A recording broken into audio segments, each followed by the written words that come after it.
سوال و جواب کی نشست ہفتہ واری یہاں کولون مسجد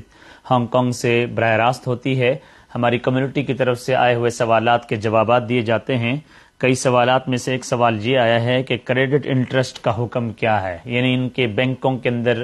جو اکاؤنٹ ہوتے ہیں ہماری کمیونٹی کے، مختلف قسم کے بزنس اکاؤنٹس ہوتے ہیں یا پرسنل اکاؤنٹ ہوتے ہیں یا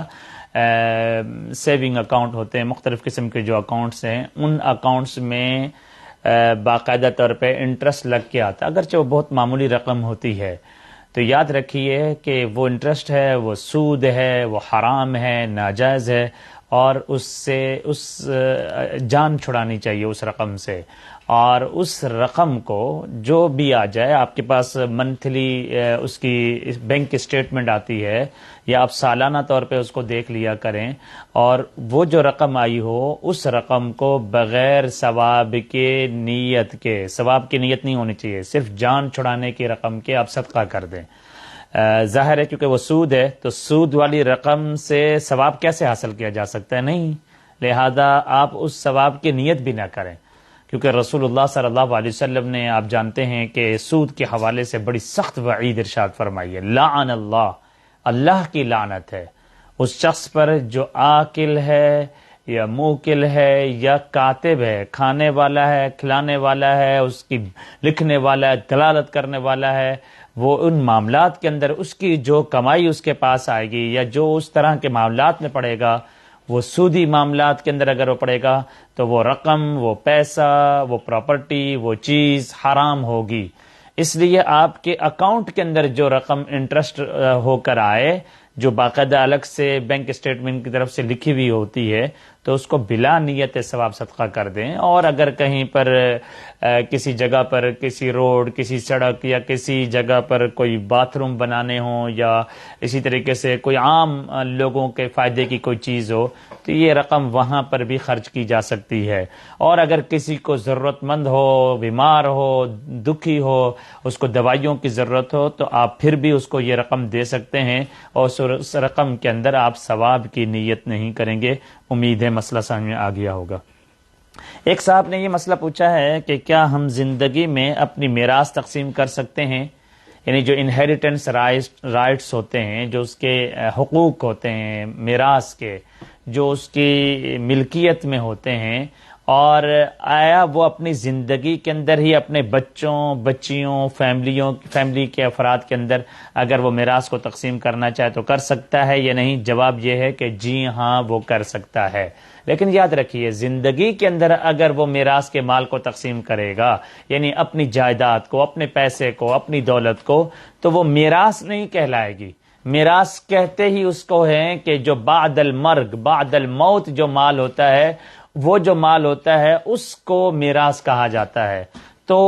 چونکہ یہ زندگی میں تقسیم کر رہا ہے تو زندگی کے اندر اس مال کو تقسیم کرنا گویا ایسا ہے کہ یہ زندگی میں گفٹ دے رہا ہے، یہ زندگی میں ہدیہ دے رہا ہے، تحفہ دے رہا ہے۔ تو زندگی میں اگر کوئی شخص اپنا مال اپنے ورثاء کو، اپنے بچوں کو، بچیوں کو، یا اپنی فیملی کو یا کسی غیر کو بھی دینا چاہے تو دے سکتا ہے، کیونکہ وہ اس کا مالک ہے۔ اس لیے شرعاً اگر کوئی شخص زندگی میں اپنی جائیداد تقسیم کر کے کہ بعد میں میری اولاد میں پھڈے نہ ہوں، لڑائی نہ ہوں، یہ کرنا چاہے کر سکتا ہے۔ اس کا طریقہ کار کیا ہے؟ اس کا طریقہ کار یہ ہے کہ پہلے تو اپنے لیے، اپنی بیوی کے لیے اتنا مال ضرور رکھے کہ کل کو اپنے بیٹوں اور بیٹیوں سے مانگنا نہ پڑے۔ ایسا نہ ہو کہ اپنا سارا مال اپنے بیٹوں اور بیٹیوں کو دے دے اور بعد میں ظاہر ہے گرمی ہے، سردی ہے، پریشانی ہے، دکھ ہے، تکلیف ہے، کوئی بیماری ہے، اب یہ اپنے بیٹوں سے مانگتا پھرے تو یہ درست نہیں ہے۔ ایک احتیاطاً ایک اماؤنٹ، ایک احتیاطاً ایک رقم، ایک احتیاطاً ایک پراپرٹی اپنے لیے رکھے، اپنی بیوی کے لیے رکھے، تاکہ کل کو کوئی پریشانی یا کل کو کوئی تکلیف نہ ہو۔ اس کے بعد وہ سمجھتا ہے کہ میرے پاس اللہ کا دیا ہوا مال کافی سارا ہے، تو وہ بیٹوں اور بیٹیوں میں برابر تقسیم کر دے۔ جتنا حصہ ہے وہ بیٹے کو دینا چاہے اتنے حصے بیٹی کو بھی دے سکتا ہے، اور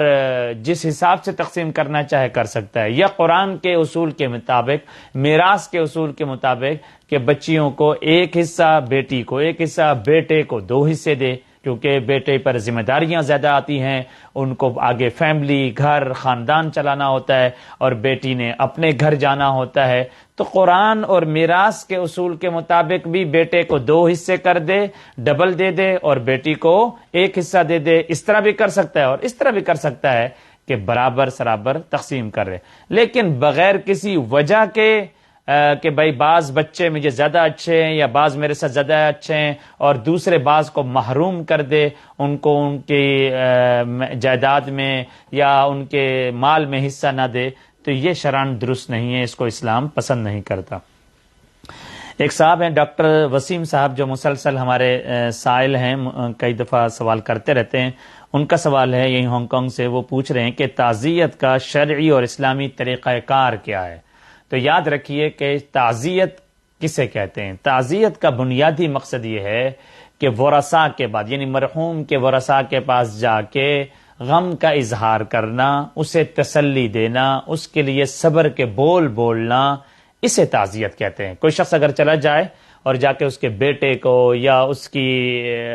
والد کو، اگر اس کا بیٹے کا انتقال ہوا ہے یا باپ کا انتقال ہوا ہے، اس کے بیٹے کے پاس چلا جائے اور مرحوم کی اچھائیوں کا تذکرہ کرے کہ وہ اتنا اچھا تھا، اس نے فلاں موقع پر اچھائی کی، فلاں موقع پر اس نے نیکی کی، فلاں، ان اچھائیوں کا تذکرہ کرے، حدیث میں یہ آتا ہے، اور پھر اسے تسلی اور سہارے کے اور صبر کی تلقین کرے، تو یہ تعزیت بھی شرعاً کافی ہو جائے گی۔ اس کے لیے ضروری اور لازمی ہاتھ اٹھا کے دعا کرنا لازمی تعزیت کا پارٹ نہیں ہے،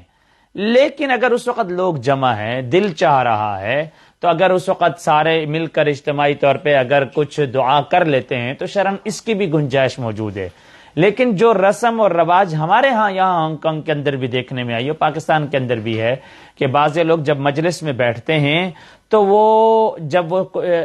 اجتماعی طور پہ دعا ہو چکی ہوتی ہے تو پھر ایک دفعہ دوبارہ ہاتھ اٹھاتے ہیں، پھر کہتے ہیں جی پھر ہاتھ اٹھائیے، پھر جب وہ بندہ اٹھ کے جانے لگتا ہے تو پھر وہ ہاتھ اٹھاتا ہے، یعنی ایک ہی وقت میں 3 دعاؤں کا معمول، یا یہ کہ جب ایک بندہ باہر سے آ رہا ہے وہ آتے ہی بیٹھتے ہی دعا کے لیے کہے گا، تو یعنی وہ جو ورثاء ہے وہ صبح سے شام تک بیٹھے بیٹھے ہاتھوں کو اٹھا رہے ہیں گرا رہے ہیں، اٹھا رہے ہیں گرا رہے ہیں، تو یہ ایک رسم ہے، اور اس کو لازمی سمجھنا کہ اگر دعا کے لیے ہاتھ نہیں اٹھائیں گے تو یہ تعزیت ادا نہیں ہوگی، اس کا شریعت میں کوئی تعلق نہیں۔ میں حدیث پڑھ کے سناتا ہوں، بخاری کی حدیث کیا ہے کہ رسول اللہ صلی اللہ علیہ وسلم کے پاس ان کی بیٹی نے، ارسلت بنت النبی صلی اللہ علیہ وسلم، اور وہ کیا ذکر کرتی، یا رسول اللہ میرا بیٹا بیمار ہے اور میرے بیٹے کی طبیعت خراب ہے، اور آپ تشریف لے آئیے، جب آپ آ جائیں گے تو یا رسول اللہ آپ کی رحمت سے، آپ کے آنے سے یا اللہ مجھے تسلی اور سہارا ملے گا۔ تو رسول اللہ صلی اللہ علیہ وسلم نے پیغام بھیجا، اور اس کے اندر جو الفاظ استعمال فرمائے وہ سنیے، ان للہ ما اخذ وله ما اعطى وكل شيء عنده باجل مسمى۔ رسول اللہ صلی اللہ علیہ وسلم اپنی بیٹی کو پیغام دے رہے ہیں کہ دیکھو جو اللہ کا ہے اللہ نے لے لیا، وہ اللہ کا ہے، جو اللہ نے ہمیں دیا تھا وہ بھی اللہ کا ہے، اور ہر ایک چیز کے لیے ایک وقت مقرر ہے۔ تو روایات میں آتا ہے کہ بیٹی نے اصرار کیا کہ یا رسول اللہ میرے گھر تشریف لے آئیے، تو رسول اللہ صلی اللہ علیہ وسلم باقاعدہ گھر میں تشریف لائے، تو رسول اللہ صلی اللہ علیہ وسلم کے ساتھ حضرت سعد بھی تھے، معاذ ابن جبل بھی تھے، ابی ابن کعب بھی تھے، زید بن ثابت بھی تھے۔ تو رسول اللہ صلی اللہ علیہ وسلم کے سامنے وہ بچہ گود میں لایا گیا، آقا صلی اللہ علیہ وسلم نے اس کو گود میں رکھا، اور پھر دیکھا کہ اس کی نبض حرکت کرتی ہے اور آخری سانس لے رہا ہے، اور بچے کا انتقال ہو گیا۔ ففاضت عیناہ، نبی اکرم صلی اللہ علیہ وسلم کے آنسو بہہ پڑے۔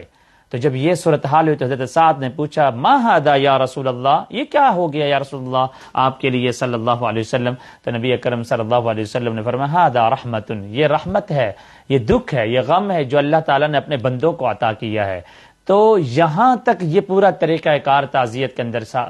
ثابت ہے کہ تسلی دینی چاہیے، سہارا دینا چاہیے۔ یہ الفاظ ان للہ ما اخذ وله ما اعطى ولكل شيء عنده اجل مسمى، یہ الفاظ کہہ دینے چاہیے۔ انشاءاللہ تعالی اس سے تعزیت مکمل ہو جائے گی۔ اللہ تعالی ہم سب کا حامی و ناصر ہو۔ والسلام ورحمۃ اللہ وبرکاتہ۔